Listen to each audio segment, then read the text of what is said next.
تشيلش الهم، الجاي اكيد مش اسوأ من اشياء راحت. في حاجات شلناها على قلوبنا ومن فضل الله اتحلت اهي، وقلوبنا هي فاقت وارتاحت. مين كان يتخيل ان همومنا في يوم هتزول؟ سيبها على الله وتفاهي الخير قدام تلقاه، واسند على طاعته وعلى قربه. بعدك عن ربك هيموت اشياء جواك والقرب حياه، فسيبها على الله. قوم نفض كتفك من الاحزان، الوقفه ما بين ايد ربك خير وافضل من القعده مع الانسان. الانسان لو شاف دمع عينيك هيعاير فيك وهيهينك، وعياطك بين ايد ربك شيء مليان طبطبه وفرح وامان. ايه خدته من الانسان قولي؟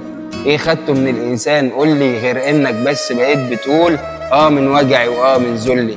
من بعد ما كنت عايشها تمام وبقيت بعيون بتشوف الوان، ما بقيتش بتقبل اي كلام وصبحت تقول فين وردي وفرحي وفين فلي. ايه خدته من الانسان قولي؟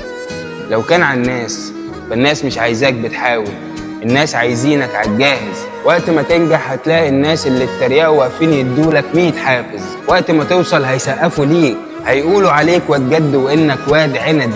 فامسك في حبال ربنا وامشي وما تشيلش الهم، الجاي اكيد مش اسوأ من اشياء راحت.